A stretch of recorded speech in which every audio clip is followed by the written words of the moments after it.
adalah kisah Nabi Allah Adam alaihi salatu wassalam. Inilah yang kita akan kisahkan malam ini. Kisah Abul Bashar, bapak dari seluruh manusia. Ma'asyiral muslimin yang dimuliakan Allah Azza wa Jalla, kita mengacu kepada surah Al-Baqarah. Baru kita bentangkan dan kita kuatkan dengan surat-surat yang lainnya dan juga hadis-hadis Nabi SAW ataupun perkataan para ulama dan kisah-kisah Israiliyat, supaya nyambung kisahnya, enak didengarnya dan bisa kita petik pelajarannya. Ma'asyiral muslimin yang dimuliakan Allah Subhanahu wa taala, di dalam surah Al-Baqarah, tepatnya pada ayat 30 dan seterusnya, Allah Subhanahu wa taala berfirman, "Wa idz qala rabbuka lil malaikati inni ja'ilun fil ardi khalifah qalu ataj'alu fiha may yufsidu fiha wa yasfiku ad-dima wa nahnu nusabbihu bihamdika wa nuqaddisu lak qala inni a'lamu ma la ta'lamu." Dan ingatlah ketika Rabbmu berfirman kepada para malaikat, "Sesungguhnya aku hendak menjadikan seorang khalifah di permukaan bumi." Mereka berkata, "Mengapa engkau hendak menjadikan khalifah di bumi itu orang yang akan merusak bumi, menumpahkan darah, padahal kami senantiasa bertasbih dengan memujimu dan mensucikan kamu?" Maka Allah berfirman, "Sesungguhnya aku mengetahui apa yang kalian tidak tahu." Bertolak dari surah Al-Baqarah ayat 30 ini. Inilah permulaan kisah Nabi Allah Adam alaihi salatu wassalam. Nabi Adam alaihi salatu wassalam disebutkan di dalam Al-Quran itu 25 kali, di beberapa ayat di dalam Al-Quranul Karim. Ketika Adam alaihi salatu wassalam belum lagi diciptakan, bumi yang kita pijak ini sudah ada penghuninya. Siapa penghuninya? Dari kalangan jin. Jinlah yang pertama kali menghuni bumi. Tetapi tabiat jin itu berbeda dengan manusia, karena jin itu lebih banyak yang jahat dibandingkan yang baik. Berbeda dengan manusia, lebih banyak yang baik dibandingkan yang jahat. Sehingga tabiat jin itu suka merusak, suka menumpahkan darah, suka berperang, rebutan kekuasaan dan begitu seterusnya. Karena kehidupan jin itu kurang lebih dengan kehidupan manusia, tidak ada bedanya. Seperti itulah kehidupan manusia, seperti itulah kehidupan jin. Sehingga kemudian di tengah-tengah rusaknya bangsa jin ini, Allah Subhanahu wa taala ingin mentertibkan mereka. Maka Allah Subhanahu wa taala pilih dari kalangan jin itu jin yang paling saleh. Quran tidak menyebut namanya, hadis juga tidak menyebut namanya, tetapi dalam kisah Israiliyat itu disebut namanya, namanya Ajazil. Itulah jin yang paling saleh, yang kemudian kesolehannya mengangkat derajat jin Azazil ini sehingga diangkat ke langit dan hidup di tengah-tengah para malaikat. Bahkan dia menguasai langit pertama, bahkan pernah tinggal di surga. Akhirnya kemudian Allah Subhanahu wa taala memberikan pasukan kepada Ajazil ini berupa para malaikat. Karena malaikat itu makhluk yang pertama kali diciptakan dari makhluk-makhluk yang berakal. Makhluk yang berakal itu 3. 1 malaikat, 2 jin dan 3 manusia. Dan secara urutan penciptaan, pertama Allah ciptakan malaikat, kedua Allah ciptakan jin, dan yang terakhir Allah ciptakan manusia. Dan itu berdasarkan tartib hadis. Nabi SAW mengatakan, "Khuliqatil malaika min nur wa khuliqatil jan min marijim min nar wa khuliqa lakum mimma wa khuliqa Adam mimma wusifa lakum." Allah ciptakan malaikat dari cahaya, Allah ciptakan jin dari ujung nyala api, dan Allah ciptakan Adam sebagaimana yang Allah sifatkan seperti itu kalian. Artinya di sini Allah mentertibkan secara ciptaan malaikat dulu, kemudian jin, kemudian manusia. Kembali kepada kisah bahwa Allah kemudian memberikan pasukan kepada Ajazil berupa para malaikat. Akhirnya kemudian Ajazil ini memimpin para malaikat untuk menyerang bangsa jin yang jahat. Sebagian jin akhirnya mereka dipenjarakan, dilempar ke lautan, dilempar ke pulau-pulau yang tidak berpenghuni, sehingga jin itu ada di mana-mana. Karena keberhasilannya, Ajazil kemudian memberantas bangsa jin ini dan memisahkan jin yang baik dan jin yang jahat. Karena jin juga sama dengan manusia, ada yang soleh, ada yang tidak. Dan itu sesuai dengan perkataan jin dalam surah jin itu. Apa kata jin? Wa inna minna salihuna wa minna duna dzalik kunna tara'iqa qidada. Kami bangsa jin ada yang soleh, dan kami bangsa jin juga ada yang tidak seperti itu, maksudnya jahat. Kami ini bertingkat-tingkat. Dan ingat, tidak ada satupun nabi dan rasul yang diutus dari bangsa jin. Semua nabi dan rasul itu hanya diutus dari bangsa manusia saja. Makanya jin itu belajar kepada manusia. Tidak ada manusia belajar kepada bangsa jin. Sebaliknya jin belajar kepada kita, maksudnya belajar agama. Kalau jin belajar kepada manusia jadi soleh dia. Kalau manusia belajar sama jin jadi dukun dia. Karena jin itu jahat kan begitu. Lah akhirnya kemudian, setelah kemudian bangsa jin itu sudah mulai tertib kehidupannya, maka sebagai hadiah Ajazil kemudian ditempatkan oleh Allah Azza wa Jal di sorga. Dialah menjadi khazanatul jannah, penjaga sorga. Singkat cerita, akhirnya kemudian Allah Subhanahu wa taala hendak menciptakan makhluk yang akan bergenerasi. Artinya makhluk yang akan bergenerasi itu yang akan terus keberlangsungannya, yang disebut dengan khalifah. Khalifah itu artinya yakhlufu ba'duhu ba'dha, makhluk yang akan bergenerasi terus. Hilang generasi pertama, datang generasi kedua, hilang generasi kedua, datang generasi ketiga. Itulah yang disebut dengan manusia. Makanya di sini Allah Subhanahu wa taala memberitahu para malaikat, dan Allah mengatakan wa idz qala rabbuka lil malaikati inni ja'ilun fil ardi khalifah. Dan Rabbmu berkata kepada para malaikat, aku akan menciptakan makhluk yang akan menghuni bumi dan dia menjadi khalifah. Khalifah di sini artinya apa? Makhluk yang bergenerasi, yang akan terus, tidak keberlangsungannya akan terus ada. Malaikat ini berpikir, jangan-jangan Allah akan menciptakan makhluk seperti menciptakan jin. Karena jin itu kan perusak, suka menumpahkan darah, suka berperang. Jadi malaikat berpikir jangan-jangan makhluk yang akan diciptakan itu seperti mereka. Makanya kemudian malaikat mengatakan, ataj'alu fiha man yufsidu fiha wa yasfikud dima. Ya Rabb, apakah engkau akan menciptakan makhluk yang akan merusak bumi? Apakah engkau akan menciptakan makhluk yang akan menumpahkan darah? Lah Adam aja belum diciptakan, kenapa malaikat bicara seperti itu? Kan Adam belum diciptakan. Kenapa kemudian malaikat mengatakan seperti itu? Kata para ulama, ada 3 penafsiran. Penafsiran yang pertama, para malaikat mengkiaskan makhluk yang namanya Adam yang akan diciptakan beserta anak turunannya itu, dikiaskan kepada bangsa jin yang sebelumnya Allah telah ciptakan. Lihat, bangsa jin itu suka menumpahkan darah dan merusak bumi. Makanya malaikat mengkiaskan, jangan-jangan Adam seperti itu. Ini satu penafsiran. Penafsiran yang kedua, malaikat diperlihatkan bagaimana nanti Adam dan turunannya itu akan merusak. Karena apa yang dikatakan malaikat ada benarnya juga. Karena ketika Adam alaihissalam diberikan keturunan, anak-anaknya saling bunuh-membunuh. Qabil membunuh Habil, dan itu pembunuhan pertama. Tapi ada penafsiran yang ketiga, dan ini penafsiran yang wallahu a'lam mungkin agak mendekati kebenaran, bahwa malaikat itu hendak menawarkan diri. Seolah-olah malaikat ingin mengatakan, ya Rabb, tidak perlulah kau ciptakan makhluk itu. Nanti dikhawatirkan makhluk yang kau ciptakan itu akan menumpahkan darah dan merusak bumi. Biar kami sajalah yang turun ke bumi. Biar kami yang turun ke bumi. Biar bumi dan langit bergema tasbih.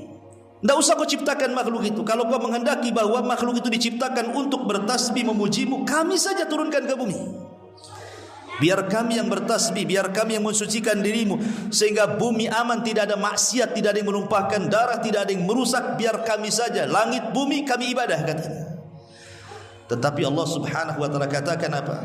Inni a'lamu ma la ta'lamun. Hei para malaikat, aku lebih tahu ciptaanku dibandingkan dirimu. Karena terbukti setelah Allah subhanahu wa ta'ala menciptakan Adam alaihi salatu wassalam, lahir dari anak turunan Adam itu orang-orang mulia. Lahir para nabi, lahir para rasul, lahir orang-orang baik, orang-orang soleh, para syuhada. Dan sebagian mereka jauh lebih mulia dibandingkan para malaikat. Para nabi lebih mulia dibandingkan para malaikat. Artinya ini kalimat aku lebih tahu, kalian tidak tahu. Karena setelah Adam diciptakan, sekali lagi turunannya banyak orang-orang baik, banyak para nabi dan rasul yang menandingi kesolehan para malaikat. Ma'asyiral muslimin yang dimuliakan Allah Azza wa Jalla, setelah dialog seperti ini, maka mulailah kemudian Allah subhanahu wa ta'ala mulai menciptakan Adam alaihi salatu wassalam. Bagaimana caranya? Disebutkan di dalam sebuah riwayat. Riwayat ini dijelaskan oleh ahli tafsir, salah satunya Imam Asy-Syinkiti rahimahullah dan yang lainnya, mengatakan dari Abdullah bin Mas'ud radhiyallahu anhu. Jadi ketika Allah subhanahu wa ta'ala hendak memulai penciptaan itu, Allah utus malaikat Jibril. Kemana? Ke bumi. Untuk apa? Untuk mengambil tanah di bumi. Itulah bahan baku daripada Adam alaihi salam. Makanya Adam disebut Adam, diambil dari adimul ardi. Tanah yang ada di permukaan bumi itu disebut adim. Makanya adim menjadi Adam, karena tercipta dari tanah. Lah Jibril ketika hendak mengambil tanah itu, tiba-tiba bumi menolaknya. Kemudian bumi mengatakan di hadapan Jibril alaihi salatu wassalam, faqalatil ardu a'udzu billahi mink an tanqusa minni. Aku berlindung kepada Allah wahai Jibril, kalau engkau hendak mengurangi tanah yang ada di bumi ini, aku tidak akan kasih. Kenapa kemudian bumi takut? Kalau seandainya tanah diambil oleh Jibril kemudian diciptakan makhluk, karena khawatir dari makhluk ciptaannya itu atau makhluk dari bahan baku bumi itu, kemudian mereka menjadi jahat, bahkan sebagian mereka masuk neraka. Makanya bumi menolaknya, enggak mau. Karena tidak berhasil, akhirnya Jibril pun naik lagi ke langit, melaporkan perkara ini kepada Allah Azza wa Jalla, bahwa bumi tidak mau diambil tanahnya. Akhirnya kemudian Allah subhanahu wa ta'ala mengutus Mikail. Rupanya bumi pun sama berlindung kepada Allah dari Mikail untuk mengambil tanahnya. Terakhir Allah subhanahu wa ta'ala mengutus malakul maut, malaikat pencabut nyawa. Ketika bumi mengatakan a'udzu billahi mink, aku berlindung kepada Allah dari kamu wahai malakul maut, untuk kau kurangi tanah yang ada di bumi. Malaikat maut justru mengatakan aku pun berlindung kepada Allah kalau aku tidak mengambil tanah. Dibalik oleh malaikat maut. Akhirnya kemudian malaikat maut berhasil mengambil tanah itu, tentu dari berbagai macam tanah. Makanya dalam hadis Nabi SAW dari Abu Musa al-Ash'ari radhiyallahu an, Nabi SAW mengatakan, innallaha khalaqa Adam min qabdatin qabadaha min jami'il ardi. Allah ketika menciptakan Adam diambil dari segenggam tanah, dari semua jenis tanah bumi.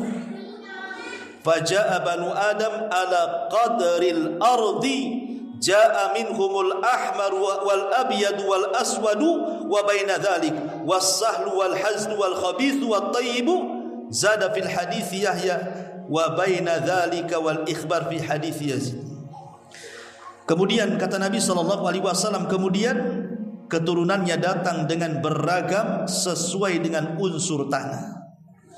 Ada di antara mereka yang berkulit merah, ada di antara mereka yang berkulit hitam, ada di antara mereka yang berwarna-warna. Ada yang lembut, ada yang kasar, ada yang buruk, ada yang baik, dan ada di antara itu semuanya.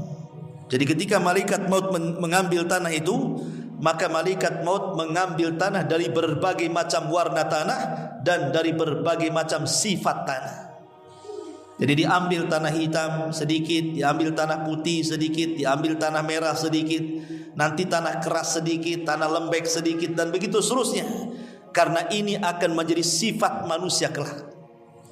Makanya wajar kalau seandainya manusia itu ada yang kulitnya putih, mungkin diambil dari tanah putih, kan itu ya. Ada yang mungkin warnanya merah, diambil dari warna merah. Ada yang mungkin tanahnya kulitnya berwarna hitam, mungkin diambil dari kulit hitam, kan itu. Ada yang mungkin campuran warna, itu mungkin campuran tanahnya. Mungkin ada hitamnya, ada putihnya, ada merahnya, kan itu. Begitu juga sifatnya. Ada yang mungkin agak lunak, agak lembut, mungkin dari tanah lembut lah, kan gitu. Mungkin ada yang keras kepala, keras hati, mungkin dari tanah hati. Kalau yang suka bertengkar itu diambil dari tanah sengketa mungkin. Gitu kurang lebih lah begitu. Tapi intinya bahwa akhirnya kemudian malaikat maut ini berhasil mengangkat ke langit. Setelah kemudian tanah itu sampai di langit, maka Allah Subhanahu wa taala mulai membentuk Adam alaihi salatu wassalam. Langsung Allah yang membentuknya. Inilah bedanya Adam dengan ciptaan Allah yang lainnya. Kalau ciptaan Allah yang lainnya dengan kun fayakun, tapi Adam tidak. Adam dibentuk oleh Allah Azza wa Jalla. Laqad khalaqnal insana fi ahsani taqwim. Sungguh kami ciptakan manusia itu sebaik-baik bentuk. Tidak ada bentuk terbaik melebihi bentuk manusia. Dan Allah Subhanahu wa taala menciptakan pertama Adam itu dari wajah dulu. Makanya kenapa kita tidak boleh kemudian memukul wajah ataupun memburuk-burukan wajah orang. Karena ketika kita menampar wajah ataupun memburuk-burukan wajah orang, sama dengan memburuk-burukan yang menciptanya Allah Subhanahu wa taala.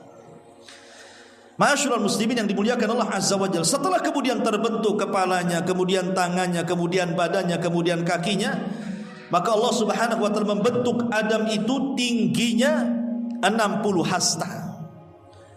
60 hasta, satu hasta itu setengah meter. Ya, berarti kalau 60 hasta ya kurang lebih 30 meter Adam itu. Dengan lebar 7 hasta artinya 3 meter setengah kali 30 meter. Makanya kalau antum pernah ke Saudi, di situ ada sepeda Nabi Adam. Kapan-kapan ada punya sepeda itu. Itu mungkin replika. Kalau mungkin sepeda itu ada di zaman Nabi Adam, ya seperti itulah besarnya gitu ya. Rupanya sepeda itu dari Jogja katanya. Dia dari Jogja, disebut sepeda Nabi Adam pula. Intinya bahwa Adam alaihi salatu wassalam kemudian dibentuk oleh Allah Azza wa Jalla dengan sedemikian rupa, yang berbeda bentuknya dengan malaikat, berbeda pula dengan jin. Karena ingat, jin itu sifatnya buruk. Tidak ada jin itu yang dari segi bentuk ya, rupa, jin itu tidak seperti manusia. Jin itu buruk. Makanya ketika ada seorang peruqyah, seorang syekh meruqyah, kemudian jinnya ngomong, rupanya jin itu yang masuk ke tubuh manusia adalah jin yang paling cantik di kaumnya. Jin yang paling cantik di kaumnya itu, yang ngaku jin yang paling cantik di kaumnya, masuk ke raga orang itu. Jadi sama syekh ini diruqyah. Kemudian ketika ditanya bentuknya, dia mengatakan aku memiliki 9 kaki katanya. Ya buat apa juga kan?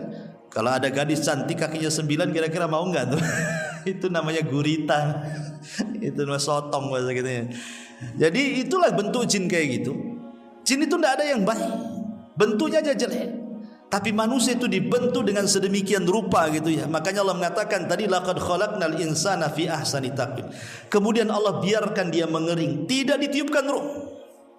Dibiarkan mengering dulu. Makanya kemudian Allah Subhanahu wa taala banyak berfirman di dalam Al-Qur'anul Karim, inni khaliqun basyara min tin fa idza sawaituhu wa nafakhtu fihi min ruhi faqa'u lahu sajidin. Sesungguhnya aku menciptakan manusia dari tanah, dibiarkan mengering. Tanah itu dibiarkan mengering, ada yang mengatakan 40 tahun wallahu a'lam. Tidak ada riwayatnya yang jelas dibiarkan seperti itu.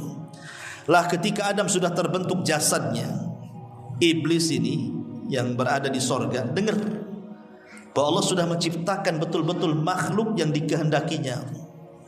Penasaran si Ajazil ini, karena Ajazil kan berada di sorga tuh, mulai hasad dia.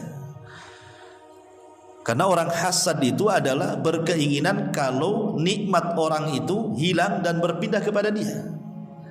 Dia takut kalau seandainya makhluk itu menggantikan posisi dia di sorga. Makanya kemudian Ajazil ini keluar dari sorga, kemudian melihat-lihat jasad Adam yang belum ditiupkan ruh, terkadang dipukul keluar suara. Kemudian dia masuk dari mulutnya, kemudian keluar dari duburnya, masuk dari lubang hidungnya, keluar dari lubang mulutnya, dan begitu seterusnya. Kemudian Ajazil mengatakan, oh ini bukan makhluk kuat katanya, ini makhluk lemah. Kenapa? Karena berongga, berarti dia butuh makan, dia butuh minum. Ini makhluk lemah katanya. Apa kata Ajazil? Lau sullitu alayya la uhlikanna, kalau dikuasakan kepadaku makhluk ini sudah kuhancurkan katanya. Lihat hasadnya sudah nampak, padahal belum tiupkan ruh tuh, hasad sudah nampak tuh. Makanya hasad itu penyakit pertama di langit dan penyakit pertama di bumi. Adapun hasadnya pertama kali di langit, hasadnya iblis kepada Adam. Adapun hasad itu penyakit pertama di bumi adalah hasadnya Qabil kepada Habil, sehingga terjadi pembunuhan. Jadi hasad ini bahaya, ya. Akhirnya kemudian karena iblis menganggap itu makhluk yang lemah, dia biasa saja. Tapi sudah ada hasad di hatinya. Sampai pada waktunya Allah Subhanahu wa taala mengumpulkan seluruh para malaikat. Karena di sini akan ada peristiwa yang spektakuler, peniupan ruh. Semua malaikat hadir di situ. Lah ketika kemudian semua malaikat hadir di situ, Allah Subhanahu wa taala berfirman di dalam Al-Qur'anul Karim, wa idz qala rabbuka lil malaikati usjudu li Adam fasajadu illa iblis aba wastakbara wa kana minal kafirin. Dan ingatlah ketika Rabbmu berfirman kepada para malaikat, sujudlah kalian kepada Adam. Maka semua malaikat sujud kecuali iblis. Dia enggan, dia sombong, dan termasuk makhluk yang kafir. Lah ketika Allah Subhanahu wa taala menciptakan Adam, kemudian ditiupkan ruh, itu ruh itu belum sampai di perut, baru sampai di tenggorokan ruhnya. Tiba-tiba Adam bersin, hacih gitu ya, bersin, baru sampai di tenggorokan. Ketika Adam bersin, maka Allah Subhanahu wa taala ajarkan, "Qul ya Adam alhamdulillah." Katakan wahai Adam, alhamdulillah. Dan ini jadi syariat kita. Anda kalau bersin jangan diam saja, tapi ucapkan alhamdulillah. Maka malaikat yang mendengar ketika Adam alaihi salatu wassalam mengucapkan alhamdulillah, semua malaikat mengatakan apa? Yarhamuka rabbuka ya Adam. Semoga Allah merahmati engkau wahai Adam. Makanya sunnah bagi kita, kalau ada orang yang bersin dan dia mengucapkan alhamdulillah, jangan diam saja, kita katakan yarhamukallah, semoga Allah merahmati kamu. Itu doa, ya. Maka orang yang bersin mendoakan balik, ya, yarhamukallah. Kemudian kita doakan balik kepada yang mendoakan kita. Ma'asyiral muslimin yang dimuliakan Allah Subhanahu wa taala. Lah ketika kemudian ruhnya sudah mulai ke perutnya, mulai Adam merasakan lapar. Sementara di hadapan Adam itu ada pohon yang banyak buahnya. Maka Adam belum lagi ruh sampai di kakinya, tangannya sudah mulai meraba-raba ingin memetik buah tadi, ingin makan, padahal ruh belum sampai di kaki itu. Dari sini kata para ulama, Adam alaihi salatu wasalam tersifati dengan sifat isti'jal, terburu-buru. Makanya keturunannya akan seperti itu, seperti itu. Inna khalaqnal insana fi ajal. Manusia itu kami ciptakan dalam kondisi tergesa-gesa, terburu-buru. Itulah sifat kita akhirnya kan. Karena Adam seperti itu, jadi turunannya seperti itu. Suka terburu-buru, ya, tidak mau santai, padahal terburu-buru itu bagian daripada syaitan. Kata Nabi SAW, al-isti'jalu minasyaitan, terburu-buru itu dari setan. Lah ketika betul-betul ruh sudah sampai di kaki, sudah sampai di kaki Adam alaihi salatu wassalam. Maka Allah Subhanahu wa taala perintahkan kepada Adam, idhhab ila haula'in nafar. Pergi kau kepada para malaikat itu, katanya. Ucapkan salam kepada mereka dan dengar kira-kira apa jawabannya. Maka Adam pun menghadap para malaikat dan mengucapkan salam, assalamu alaikum. Maka para malaikat menjawab, wa alaikumussalam wa rahmatullahi wa barakatuh. Maka Allah mengatakan, ya Adam, itulah bentuk penghormatanmu dan penghormatan seluruh keturunanmu. Jadi kalau kita menghormati orang, maka kita ucapkan salam. Lah ketika kemudian semata-mata ruh itu masuk ke raga Adam, maka Allah Subhanahu wa taala katakan, fa idza sawaituhu wa nafakhtu fihi min ruhi faqa'u lahu sajidin. Allah mengatakan, apabila sudah kusempurnakan ciptaan Adam, semata-mata ruh sudah masuk ke jasad Adam, hei para malaikat, sujud kalian kepada Adam. Jadi perintah Allah, semata-mata ruh itu masuk ke dalam jasad Adam, maka semua malaikat harus sujud. Dari sini kita tahu bahwa malaikat sujud itu kepada siapa? Bukan kepada raganya Adam, tetapi kepada ruhnya Adam. Kenapa? Karena Allah Subhanahu wa taala mengatakan min ruhi, dari ruhku. Makhluk apabila diidofahkan, dinasabkan kepada Allah, maka makhluk itu punya kemuliaan. Contoh Ka'bah disebut Baitullah, rumahnya Allah. Ketika rumah itu dinasabkan kepada Allah, berarti punya kemuliaan. Atau contoh mujizat Nabi Saleh, naqatullah, untanya Allah. Berarti unta itu memiliki kemuliaan di antara unta-unta yang lainnya. Kenapa?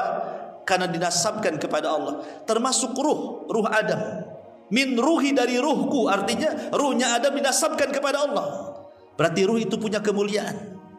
Jadi ketika malaikat itu sujud, bukan sujud kepada raga Adam, tapi sujud kepada ruh yang merupakan kemuliaan karena dinasabkan kepada Allah Subhanahu wa taala. Dari sini kita tahu bahwa raga tanpa ruh tidak akan mulia. Tapi kalau raga ada ruhnya, dipastikan dia mulia. Contoh presiden.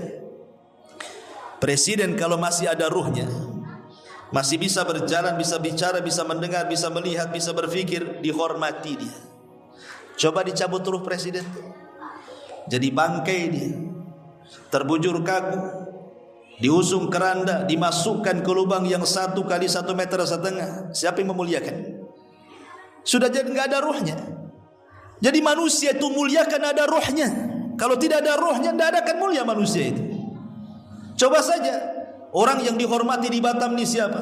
Ketika mati jangan dikubur, letakkan di jalan raya 4 hari saja. Sampai dia busuk, siapa yang mendekati dia? Nggak ada yang berani. Nggak ada. Lihat Abu Lahab. Abu Lahab itu ketika dia meninggal, dia sedang safar, sakit kemudian meninggal. Tidak ada yang menguburkan sampai jasadnya bau busuk. Akhirnya menguburkannya dengan cara apa? Dilempari batu. Akhirnya numpuk batunya. Itulah kuburannya Abu Lahab itu. Karena jasad ini kalau sudah tidak ada ruhnya, tidak ada kemuliaan di dalamnya. Jadi malaikat itu sujud kepada Adam, itu maksudnya sujud kepada ruh yang dimasukkan ke dalam Adam. Itu satu penafsiran. Ada yang mengatakan bahwa sujudnya malaikat kepada Adam itu karena Adam dijadikan kiblat oleh para malaikat. Sama dengan kita sujud ke Ka'bah, karena Ka'bah itu jadikan kiblat, bukan kita menyembah Ka'bah. Ada juga yang mengatakan seperti itu. Tapi yang jelas bahwa sujudnya malaikat kepada Adam bukan sujud ibadah, tapi sujud penghormatan.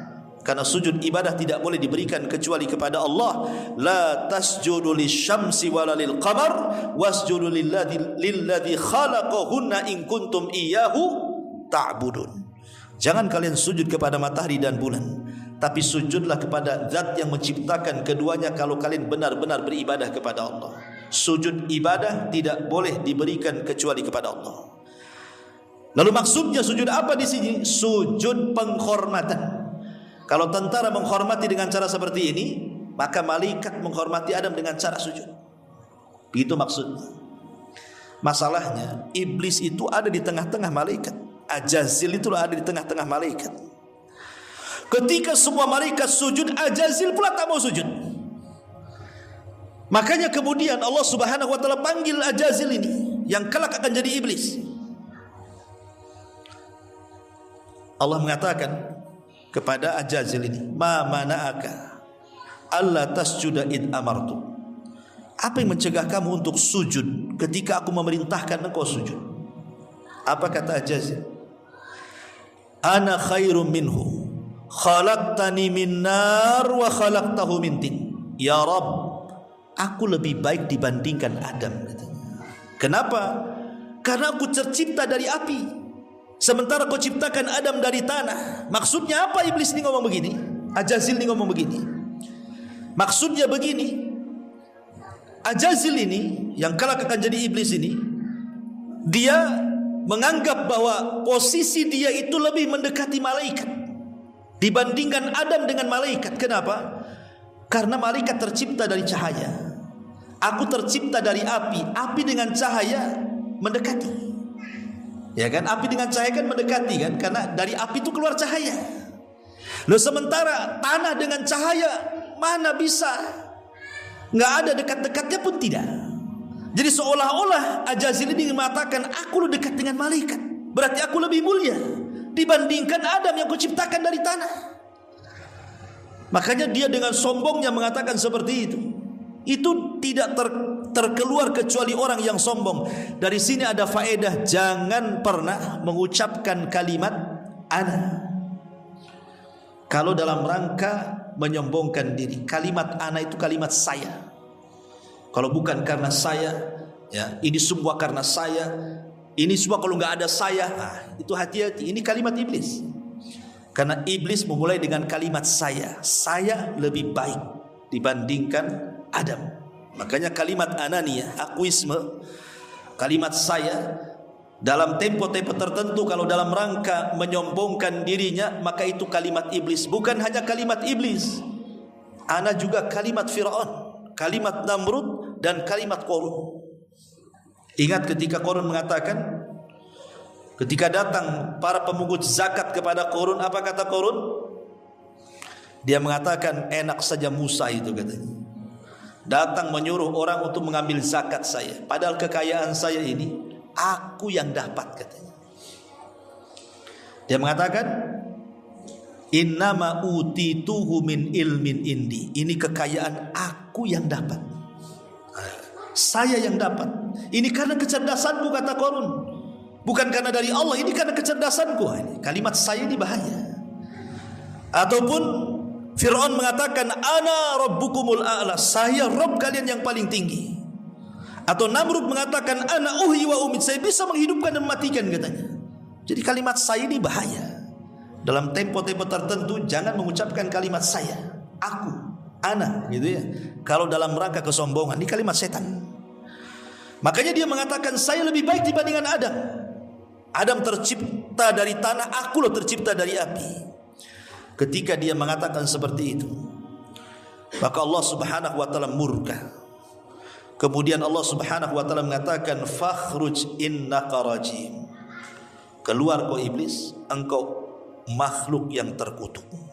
Sejak itulah Ajazil tidak lagi disebut Ajazil, dia berubah menjadi iblis. Disebut iblis itu karena makhluk yang putus asa dari rahmat Allah. Itu disebut iblis. Berubah dia jadi iblis tuh. Bayangkan, jin yang paling soleh menjadi jin yang paling jahat. Dari sini ada faedah bahwa kesolehan itu harus dijaga. Kesolehan itu harus dijaga. Lihat, Ajazil ini jin yang paling soleh, karena saking solehnya Allah hadiahi dia tinggal di sorga. Tapi belakangan menjadi jin yang paling jahat dan menjadi iblis. Kalau kita tidak mempertahankan kesolehan, jangan-jangan kita jadi iblis pula. Karena amal itu ditentukan bukan awalnya, tapi akhirnya. Kata Rasul, innal a'mal bi khawatimiha, amal itu ditentukan akhirnya. Betapa banyak awalnya soleh, akhirnya pula jadi jahat, seperti iblis, ya. Ma'asyiral muslimin yang dimuliakan Allah Subhanahu wa taala, para malaikat ini ketika Adam sudah diciptakan. Pada awalnya kan malaikat ini menganggap bahwa makhluk itu akan menjadi perusak, penumpah darah. Tapi kenyataannya tidak demikian. Justru Allah Subhanahu wa taala ingin membuktikan ciptaannya jauh lebih mulia dibandingkan para malaikat setelah tercipta Adam. Dengan cara apa? Dengan cara Allah ajarkan pengetahuan. Maka ayat selanjutnya 31-nya Al-Baqarah Allah mengatakan, wa 'allama Adamal asma'a kullaha thumma aradahum 'alal malaikati faqala anbi'uni bi asma'i haula'i in kuntum shadiqin. Qalu subhanaka la ilma lana illa ma 'allamtana innaka antal alimul hakim. Dan dia mengajarkan kepada Adam nama-nama benda-benda seluruhnya. Kemudian dia mengemukakan kepada para malaikat. Lalu Allah berfirman, sebutkanlah kepadaku nama-nama benda-benda jika kalian memang benar-benar orang-orang yang mengetahui. Maka malaikat mengatakan, maha suci engkau ya Rabb, tidak ada yang kami ketahui selain apa yang kau ajarkan kepada kami. Sesungguhnya engkaulah yang maha mengetahui lagi maha bijaksana. Sebagian ahli tafsir mengatakan, apa yang dimaksud Allah mengajarkan pengetahuan kepada Adam itu? Sebagian ahli tafsir mengatakan bahwa maksudnya Allah mengajarkan bahasa kepada Adam, di mana Adam itu akan paham dengan bahasa seluruh anak turunannya. Jadi kalau seandainya Allah takdirkan Adam hidup di zaman sekarang, ketemu orang Jawa, Adam bisa bahasa Jawa. Ketemu orang Padang, Adam bisa bahasa Padang. Ketemu orang Alor, Adam bisa bahasa Alor. Ketemu orang Inggris, dia bisa bahasa Inggris. Ketemu dengan orang Rusia, bisa bahasa Rusia. Ketemu dengan orang pedalaman, dia bisa tuh bahasa pedalaman itu. Ya. Itu maksudnya Allah mengajarkan kepada Adam pengetahuan itu, maksudnya pengetahuan bahasa, di mana Adam akan paham seluruh bahasa anak turunannya sejak diciptakan sampai kiamat dibangkitkan. Dan orang yang menguasai bahasa, maka dia akan menguasai semuanya. Ya, lihat Bung Karno itu kan banyak tuh bahasa yang dikuasai itu. Makanya dia diplomasi yang luar biasa, orator, bahasa banyak dia tahu. Tapi Bung Karno beda dengan Adam. Adam semua tahu bahasa. Bahasa apa aja dia tahu. Dan itu tidak dimiliki para malaikat yang seperti ini. Ya. Makanya kemudian ketika Allah Subhanahu wa taala mengetes para malaikat dengan ilmu yang telah Allah anugerahkan kepada Adam, malaikat tidak sanggup. Dan mereka meminta uzur kepada Allah Subhanahu wa taala dan mengatakan, la ilma lana illa ma 'allamtana. Ya Rabb, kami tidak punya pengetahuan kecuali yang kau ajarkan saja kepada kami, katanya. Dari sini kata para ulama, lihat Adam diunggulkan dari para malaikat. Karena apa? Karena ilmu pengetahuan. Jadi Adam alaihi salatu wassalam dimuliakan di atas para malaikat karena ilmunya. Bahkan seluruh anak turunannya juga dimuliakan karena pengetahuannya. Wa karramna bani Adam, kami muliakan anak Adam. Dan Allah katakan, yarfa'illahu alladhina amanu minkum walladzina utul ilma darajat. Kami angkat derajat orang-orang yang berilmu di antara kalian, dan kami angkat derajat orang-orang yang beriman di antara kalian, dan kami angkat derajat orang-orang yang berilmu di antara kalian beberapa derajat, kata Allah. Dari sini kita tahu bahwa malaikat baru nyadar. Yang awalnya mengatakan janganlah kau ciptakan makhluk yang akan menumpahkan darah, merusak bumi, rupanya makhluk itu jauh lebih mulia dibandingkan mereka, para malaikat. Ya, Adam alaihi salatu wassalam. Maka ketika kemudian Adam diberikan pengetahuan, iblis makin hasad lagi dia. Makin hasad dia. Sudah Allah ciptakan Adam, langsung dibentuk oleh Allah, ditiupkan ruh langsung oleh Allah, diberikan pula pengetahuan oleh Allah. Berarti kan nikmatnya makin menumpuk tuh. Iblis makin sakit hati. Karena orang hasad itu, dia akan lebih hasad dan akan bertambah-tambah hasadnya kalau kenikmatan orang lain makin banyak lagi, kan gitu. Dia tetangga beli mobil, mulai tensinya naik. Beberapa bulan naikkan pula rumahnya tingkat 2, naik lagi tensinya. Beberapa bulan naik lagi tingkat 3, makin akhirnya setruk tuh. Kan begitu ya orang hasad tuh. Yang dihasadi tenang-tenang saja, dia makin sakit. Begitulah iblis, dia makin sakit dia. Kenapa kok Adam masih diberikan nikmat ini? Akhirnya apa? Dimasukkan pula ke sorga. Yang tadinya iblis di sorga dikeluarkan, sekarang Adam pula masuk sorga. Makin sakit hatilah. Itulah hasad, kedengkian yang luar biasa tuh iblis itu. Ma'asyiral muslimin yang dimuliakan Allah Azza wa Jalla. Makanya kemudian Allah Subhanahu wa taala ketika hendak memasukkan Adam ke dalam sorga sebagai pengganti iblis, maka Adam alaihi salatu wassalam ditidurkan sesaat oleh Allah Subhanahu wa taala karena Allah hendak menciptakan pasangannya, Hawa.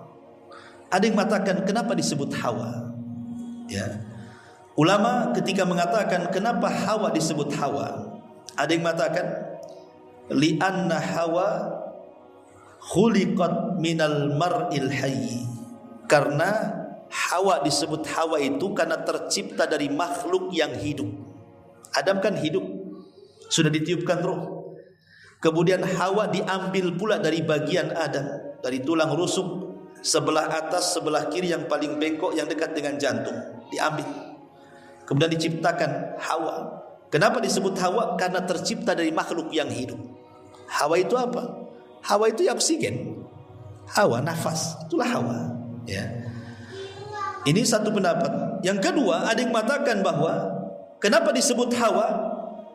Karena ummu kulli hayyin minal bashar. Dia adalah ibu dari seluruh makhluk yang akan hidup dari kalangan manusia.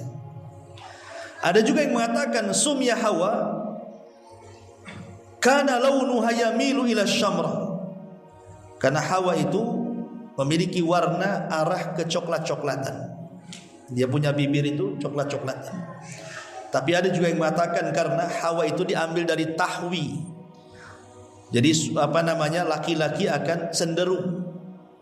Arti Hawa Yahwi itu artinya cenderung, di mana seorang laki-laki akan cenderung kepada perempuan.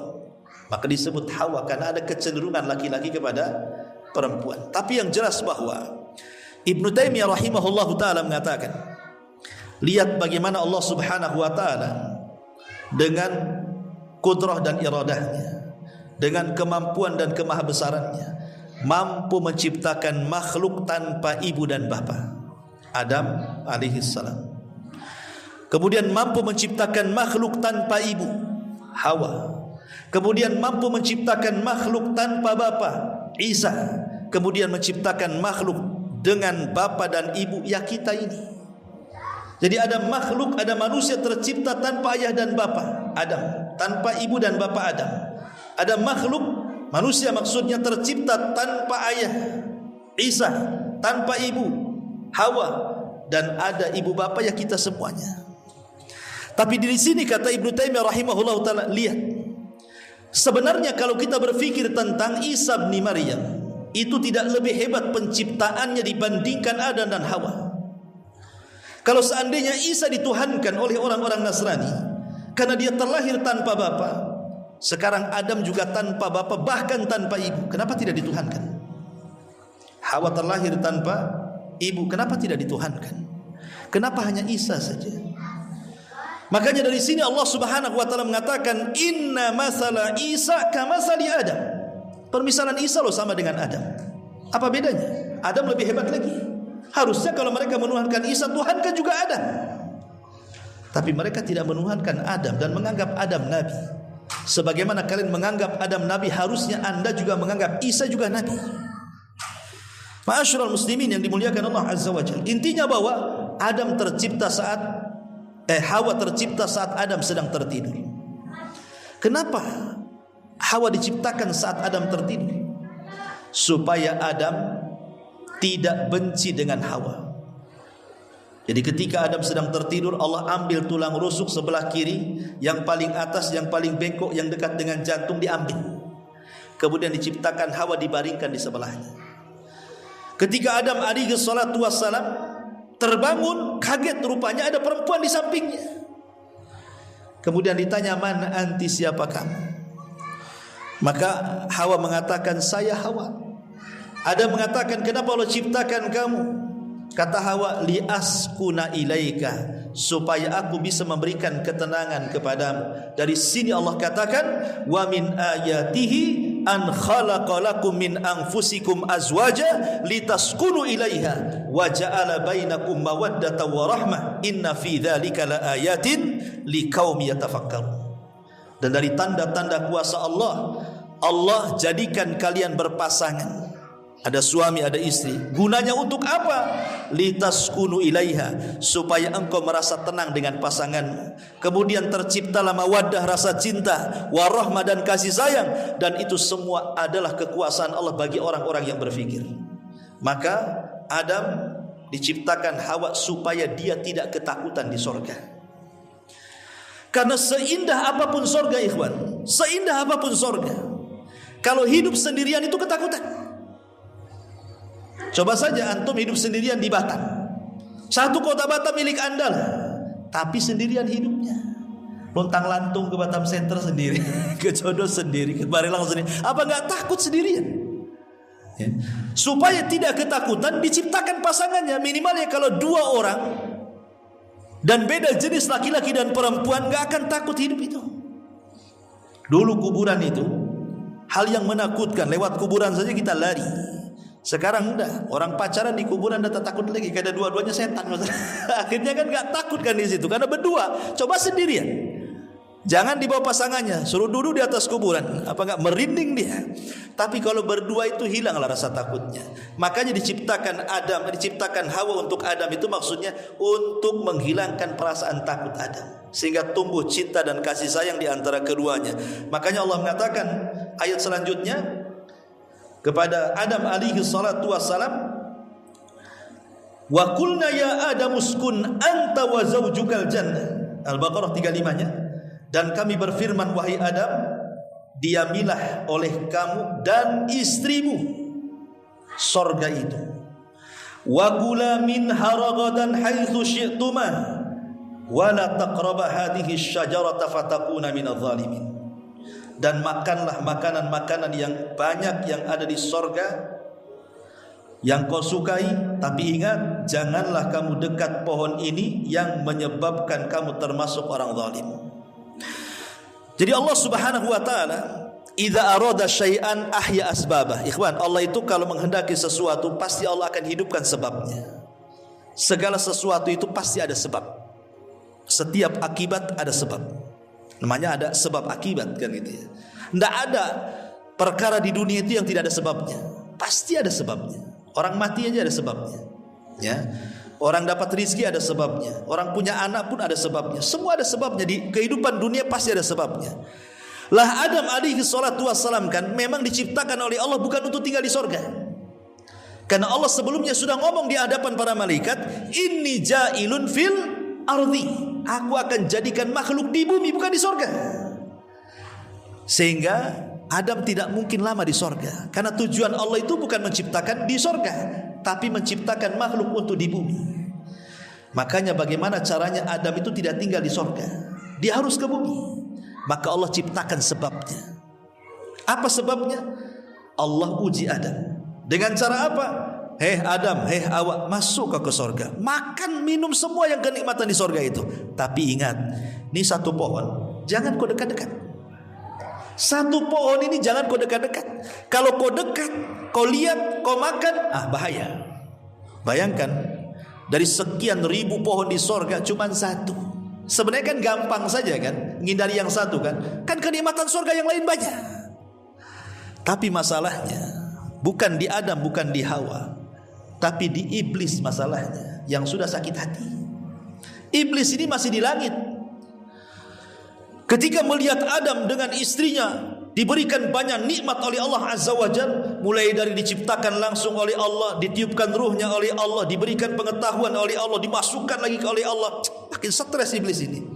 Mulailah iblis ingin memberikan was-was. Masalahnya macam mana, dia sudah tidak di sorga, Adam di sorga, macam mana cara masuknya? Al-Imam Asy-Syinkiti rahimahullahu ta'ala menyebutkan dalam tafsirnya Adwail Bayan beberapa penafsiran para ulama. Yang pertama, mengambil kisah Israiliyat dari Abdullah bin Abbas radhiyallahu anhuma bahwa Allah Subhanahu wa taala itu menciptakan ular yang sangat besar sekali, dan itu ular terindah yang Allah ciptakan di langit. Lah ular ini keluar masuk surga. Ya, ular ini keluar masuk surga. Memang Allah berkehendak seperti itu. Lah iblis ini mengambil kesempatan bekerja sama dengan ular itu. Akhirnya kemudian dia masuk ke dalam ular itu, kemudian berhasil keluar masuk surga. Ini satu pendapat. Tapi sekali lagi tidak ada Quran, tidak ada hadis Nabi, ini kisah Israiliyat. Ya. Dan kita tidak perlu berpegang dengan kisah Israiliyat. Kisah Israiliyat itu hanya pelezat kisah saja. Ingat ya, karena diambil dari Taurat, bukan dari Quran. Kita punya Quran. Pendapat yang kedua, sebenarnya tidak. Iblis itu tidak pernah masuk surga. Dia hanya berdiri di samping surga. Dia tidak bisa masuk surga karena sudah terusir. Cuman iblis ini memberikan was-was dari luar surga. Bagaimana caranya? Tentu Allah berikan kekuasaan kepada iblis untuk memberikan was-was dari luar surga ke dalam surga. Dan Allah Maha Kuasa atas segala sesuatu. Karena ini kan ujian kepada Adam. Intinya bahwa entah iblis masuk ke dalam ular dan berhasil masuk ke dalam surga, atau mungkin iblis tidak masuk ke dalam surga berdasarkan zahir Quran gitu ya. Tapi yang jelas bahwa iblis berhasil memberikan was-was ke dalam hati Adam dan Hawa. Apa was-wasnya? Iblis mengatakan kepada Adam, "Ya Adam, kenapa Allah larang dekat-dekat pohon larangan itu?" Sebenarnya karena dua perkara. Dan itu disebutkan dalam Quran, "Antakuna malakaini au takuna minal khalidin." Karena kalau engkau makan buah itu, engkau jadi malaikat atau engkau jadi orang yang kekal. Jadi Adam melihat dua perkara ini, oh enak juga jadi malaikat, ataupun kekal di sorga dengan penuh dengan kenikmatan. Dari situlah dia penasaran, tapi tidak tergoda sama sekali. Tapi was-was sudah masuk. Dan ini senjata iblis yang paling kuat. Iblis itu kalau ngajak kita maksiat, tidak mungkin didorongnya kita zina kamu, minum khamar kamu, ayo kita ke diskotik, ayo kita berbuat maksiat. Tidak. Iblis itu tidak pernah nyeret kita, dorong kita, narik tangan kita, ndak. Iblis itu kalau nyuruh maksiat, dia cukup ngasih was-was saja. Sana enak, sana. Apain kau di sini malam-malam? Ya, dingin-dingin, sana. Itu aja iblis itu. Dia ndak mungkin narik tangan kita. Enggak, bukan kayak gitu dia. Dia cukup ngasih was-was saja. Apain kau temenung di sini? Bagus kau berangkat ke Nagoya sana. Nah, gitu aja dia. Tapi walaupun hanya itu was-was itu, orang bisa bergerak maksiat loh ya. Itu hebatnya iblis tuh. Tapi Adam tidak bergeming dengan was-was itu. Akhirnya iblis karena putus asa tidak bisa menggoda Adam, dia cari trik yang kedua. Ingat, iblis itu banyak langkahnya. Namanya setan itu banyak langkah. Makanya Allah Subhanahu wa taala mengatakan apa? Wala tattabi'u khutuwati syaitan. Jangan kalian mengikuti langkah-langkah setan. Setan itu banyak langkahnya. Ketika dengan cara was-was tidak bisa, akhirnya apa? Dia menggunakan qasam. Qasam itu apa? Sumpah. Iblis mulai bersumpah di hadapan Adam. Wa qasamahuma inni lakuma laminan nasin. Hei Adam, demi Allah, kata iblis, demi Allah, kalau engkau makan buah larangan itu, kalau engkau dekat-dekat pohon itu, maka engkau akan jadi malaikat atau engkau pasti akan kekal. Wah, was-was meningkat jadi sumpah. Iblis bersumpah di alam para malaikat, di surga lagi. Dan ketika itu tidak ada makhluk yang bersumpah untuk kedustaan. Ya Adam percaya sajalah kan begitu kan. Karena tidak mungkin ada orang bersumpah menyebut nama Allah untuk sebuah kedustaan di alam para malaikat dan di surga. Ya Adam terima saja. Oh, jangan-jangan benar jadinya. Makanya kemudian trik-trik sumpah dusta ini dipakai oleh sekarang. Orang kalau berdusta supaya tidak nampak berdustanya, bersumpah dia, wallahi saya enggak melakukannya, padahal melakukannya. Terutama para pedagang tuh, asli bang, wallahi asli, demi Allah asli, padahal palsu kan gitu ya. Biasa sumpah-sumpah palsu itulah sumpah iblis ya. Akhirnya Adam karena mana mungkin orang bersumpah untuk kedustaan, dan itulah pertama kali orang bersumpah. Adam percaya. Akhirnya Adam pun mulai mendekati, padahal Allah sudah mengatakan wala taqraba, jangan dekat-dekat, sebab kalau dekat penasaran. Akhirnya didekati, mulai penasaran.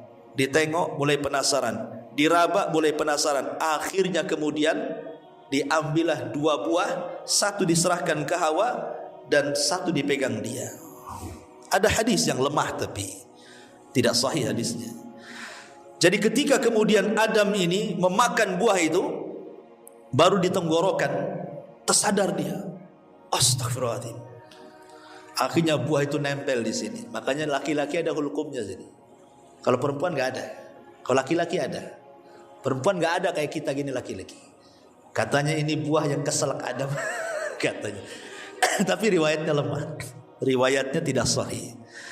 Tapi Hawa berhasil termakan sampai ke perut. Sebab itulah akhirnya dia diuji dengan mengeluarkan darah haid setiap bulan. Dan dia diuji oleh Allah, setiap mengandung akan merasakan kelemahan, setiap melahirkan akan merasakan kelemahan, dan setiap menyusui akan merasakan kelemahan sebagai hukuman karena dia makan buah itu. Tapi sekali lagi ini riwayatnya tidak benar, tidak sahih, dhaif. Tapi begitulah ulama sejarah menyebutkannya seperti itu. Wallahu a'lam. Intinya bahwa akhirnya ada memakan buah larangan. Ketika makan buah larangan, disitulah Allah Subhanahu wa taala firmankan, fa'azallahum, Al-Baqarah 36-nya, fa'azallahuma syaitan anha fa'akhrajahuma mimma kana fi. Lalu keduanya tergelincir oleh syaitan dari sorga dan dikeluarkan dari keadaan semula. Dan Allah katakan, kulnah bitu ba'dukum li ba'din adu walakum fil ardi mustaqarr wa mata'un ilahin. Turunlah kalian, sebagian kalian akan jadi musuh bagi yang lainnya, dan bagi kalian ada tempat kediaman di bumi dan kesenangan hidup sampai waktu yang ditentukan. Jadi ketika Adam memakan buah itu, tiba-tiba pakaiannya hilang. Ingat, pakaian surga itu semua sutra. Dan dalam satu hari penduduk surga itu akan berganti pakaian sampai 70 kali pakaian. Jadi penduduk surga itu sutranya itu setiap harinya itu bisa menggunakan 70 pakaian. Pakaian maksudnya dari sutra. Ya, cabut satu ada lagi, cabut satu ada lagi, cabut satu ada lagi, kan begitu ya. Nah, itulah pakaian di surga, semua sutra. Makanya laki-laki diharapkan di dunia menggunakan sutra. Karena itu pakaian ahli surga. Sebagaimana laki-laki diharamkan untuk minum khamr, karena khamrlah minuman di surga. Siapa yang mabuk di dunia, dia tidak akan mabuk di akhirat, kata Nabi. Begitu juga emas bagi laki-laki. Siapa yang menggunakan emas di dunia, maka dia tidak akan menggunakan emas di akhirat, kecuali bertobat kepada Allah Subhanahu wa taala. Jadi ada pakaian-pakaian yang menyerupai penduduk surga itu tidak boleh dipakai di dunia, seperti sutra, emas gitu ya, khamr. Itu semua adalah kekhususan surga. Tapi bagi perempuan dibolehkan, wallahu a'lam. Intinya bahwa ketika ada memakan buah itu, auratnya tampak, pakaiannya hilang. Dan ini difirmankan oleh Allah Subhanahu wa taala, fadallahuma bighurur falamma dhaqa asy-syajarata badat lahuma sawatuhuma wa tafiqa yakhsifani alaihima min waraqil jannah. Lalu setan membujuk mereka dengan tipu daya ketika mereka mencicipi buah pohon itu, tampaklah oleh mereka auratnya, maka mulailah mereka menutupinya dengan daun-daun sorga. Jadi Adam tiba-tiba telanjang, Hawa tiba-tiba telanjang. Malulah Adam dengan Hawa saling melihat. Akhirnya yang satu lari ke arah sana, satu lari ke arah sana, saling bersembunyi, tidak mau ketemu. Tapi di sorga itu semua bicara. Dan Allah mengatakan, mau pergi kemana kau Adam? Kemanapun penduduk sorga itu, makhluk yang ada di sorga melihat, maka dia malu, makanya dia ambil dedaunan sorga, ditutupinya gitu.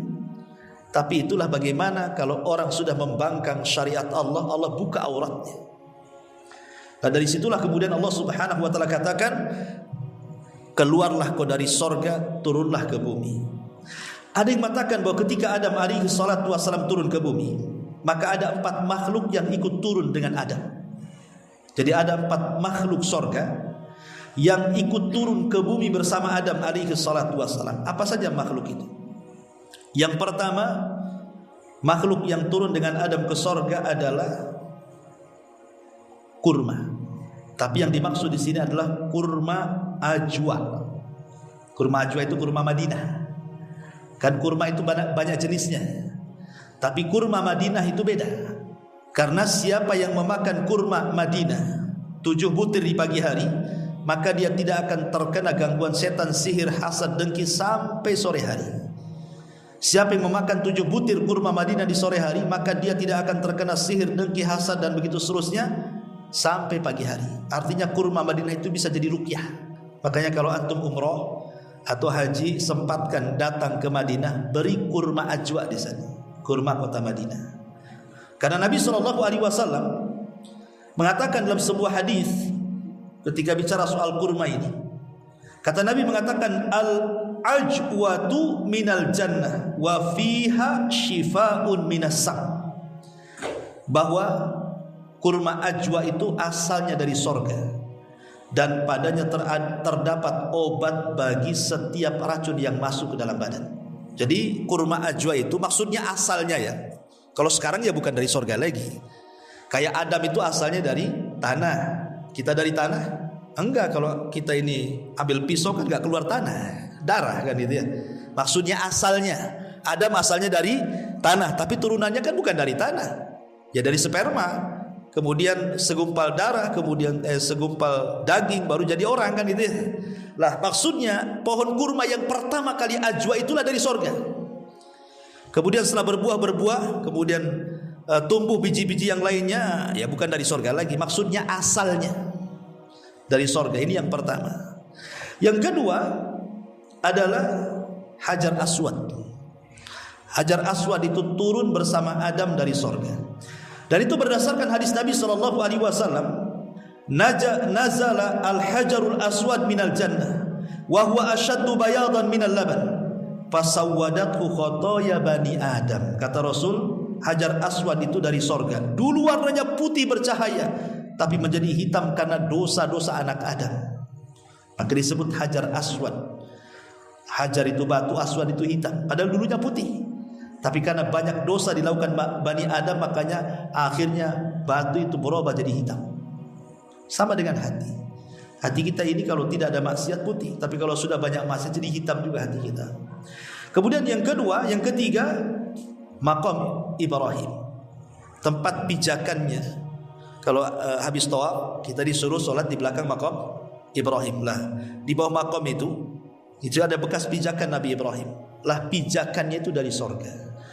Kata Nabi SAW ketika bicara tentang Maqam Ibrahim, inna rukna wal maqam yakutatani min yakutil jannah tamasallahu nurahuma walau lam yatmis nurahuma la adha'ata ma bainal masyriqi wal maghrib. Sesungguhnya rukun dan maqam keduanya adalah dua permata dari sorga. Allah hapus cahayanya. Kalau Allah tidak hapus cahayanya, tentu cahaya itu akan menerangi barat dan timur, katanya. Ini yang ketiga. Dan yang terakhir adalah sungai Nil dan sungai Efrat. Kata Nabi SAW ketika bicara soal sungai Nil dan Efrat ini, ra'a arba'ata anharin, Nabi melihat 4 sungai, min asliha nahrani zahirani wa nahrani batinan, 2 sungai zahir, 2 sungai batin. Kemudian aku bertanya, ya Jibril, apa yang dimaksud sungai-sungai ini? Maka Jibril mengatakan, amma nahranil batinan, adapun 2 sungai yang batin yang tersembunyi, itulah sungai-sungai di sorga. Wa amma zahiran, adapun sungai-sungai yang tampak adalah an-Nil wal Furat, maksudnya sungai Nil dan sungai Efrat. Maksudnya apa sungai Nil dan sungai Efrat? Maksudnya asal airnya, air yang pertama kali memenuhi sungai itu dari sorga. Ya sekarang bukan dari sorga lagi, maksudnya permulaannya, ya itulah dari sorga. Inilah makhluk yang turun bersama Adam. Pertanyaannya, Adam turun di mana? Memang Quran tidak menjelaskan Adam turun di mana. Kemudian hadis juga tidak menjelaskan Adam turun di mana. Tapi ada ijtihad para ulama yang kemudian mengatakan, ada yang mengatakan Adam itu turun di Sri Lanka. Sri Lanka di India sana. Tapi Hawa itu turun di Jeddah. Ini yang masyhur disebutkan ahli tafsir. Ya, jadi yang satu turun di Sri Lanka, yang satu turun di Jeddah. Kemudian saling cari. Ketika kemudian sudah dekat, maka tempat berdekatan disebut Muzdalifah. Kemudian ketika betul-betul ketemu, maka disebut Arafah. Kenapa Arafah disebut Arafah? Arafah itu artinya mengetahui. Ya, berarti Adam mengetahui Hawa mengetahui Adam, maka tempatnya disebut Arafah. Makanya ada istilah padang Arafah. Itulah tempat pertemuan Adam dengan Hawa di situ, di Arafah. Disebut Arafah. Ya. Ma'asyiral muslimin yang dimuliakan Allah, lah ketika kemudian Adam bertemu, disitulah Allah Subhanahu wa taala kemudian datang menemui Adam. Kemudian Allah Subhanahu wa taala mengajarkan kalimat taubat. Apa kalimat yang diajarkan Allah kepada Adam? Rabbana zalamna anfusana wa illam taghfir lana wa tarhamna lanakunanna minal khasirin. Inilah kalimat pertama yang diucapkan Adam di dunia. Inilah ucapan pertama. Adam belum bicara. Inilah kalimat pertama yang ada di dunia. Rabbana zalamna anfusana. Ya Rabb kami telah mendolimi diri kami. Fa illam taghfir lana, jika engkau tidak mengampuni kami, wa tarhamna, dan tidak memberikan kasihan kepada kami, lanakunanna minal khasirin, tentu kami termasuk orang-orang yang rugi. Ketika Adam diajari kalimat taubat oleh Allah, dan inilah kalimat yang diucapkan pertama Adam, maka Allah mengatakan fataba alaihi, Allah pun terima taubatnya Adam. Innahu kana tawwabur rahim, karena Allah zat yang maha penerima taubat. Tapi iblis, ada yang mengatakan iblis diturunkan di lautan. Makanya istana iblis itu ada di lautan. Sebagaimana hadis yang sahih, bahwa iblis itu punya istana di lautan. Dari istana itulah iblis menyebarkan orang-orangnya, pasukan-pasukannya untuk ke daratan menggoda anak-anak Adam. Ada yang berhasil menggoda orang yang sholat tidak sholat, orang yang puasa tidak puasa, dan begitu seterusnya. Tapi tidak bangga bagi iblis. Iblis hanya bangga ketika ada anak buahnya berhasil menceraikan suami istri, langsung bangkit, diambil piala, diletakkan di kepalanya, anta, engkau adalah pasukan terelitku, katanya. Kenapa? Karena kalau orang sholat tidak sholat, dosanya untuk dia saja, korbannya satu. Orang puasa tidak puasa, korbannya satu. Tapi kalau orang bercerai, itu korbannya banyak. Pertama istri jadi korban, suami jadi korban, anak-anak pula jadi korban. Akhirnya istrinya kawin lagi, suaminya tidak mengakui anaknya. Suaminya kawin lagi, istrinya tidak mengakui anaknya. Iblis datang, nak, ibu bapakmu tidak mengakui kamu, kau jadi anak angkat aku aja. Jadi anak angkat iblis. Itulah kasihan orang-orang yang bercerai itu, korban semuanya. Ya. Jadi dari sini ma'asyiral muslimin yang dimuliakan Allah Azza wa Jalla, akhirnya Adam pun tobat. Ketika sudah tidak punya dosa lagi, maka dia kemudian bergerak ke mana? Bergerak ke tanah haram. Makanya dalam manasik haji, kalau kita sedang berada di padang Arafah, karena al-hajjul Arafah, ingat haji itu ditentukan dengan wukuf di Arafah.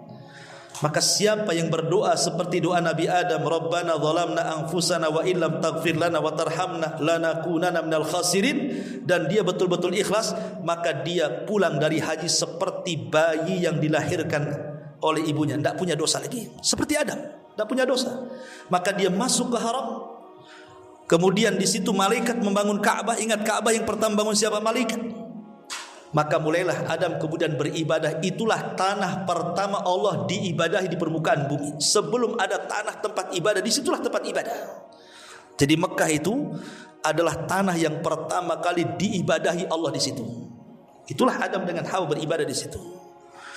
Ma'asyiral muslimin yang dimuliakan Allah Azza wa Jalla, dari sinilah Allah Subhanahu wa taala perintahkan Adam untuk menggauli Hawa.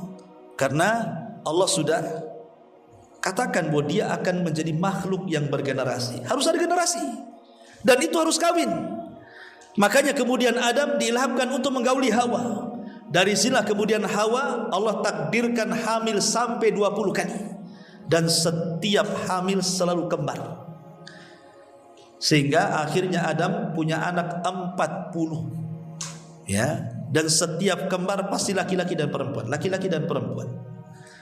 Jadi 20 anak laki-laki dan 20 anak perempuan. Sampai pada waktunya, akhirnya kemudian anak-anaknya sudah besar.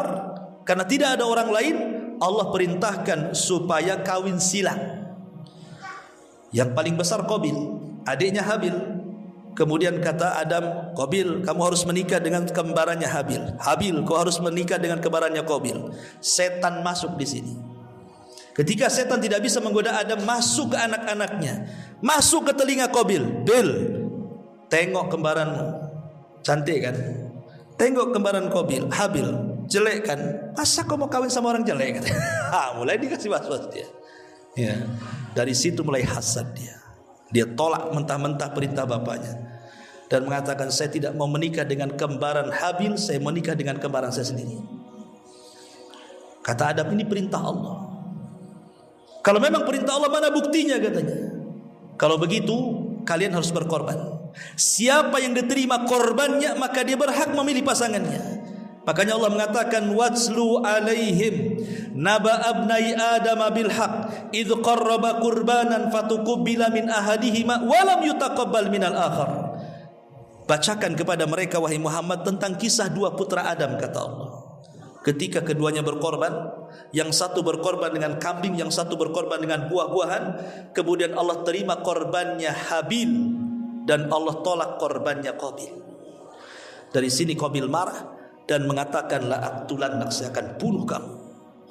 Akhirnya betul-betul terjadi pembunuhan. Itulah pembunuhan pertama di alam manusia, Qabil membunuh Habil. Tentu cerita Qabil dan Habil cerita menarik dan ini juga panjang kisahnya. Tidak mungkin kita kisahkan malam ini. Insyaallah kita sambung pada minggu berikutnya.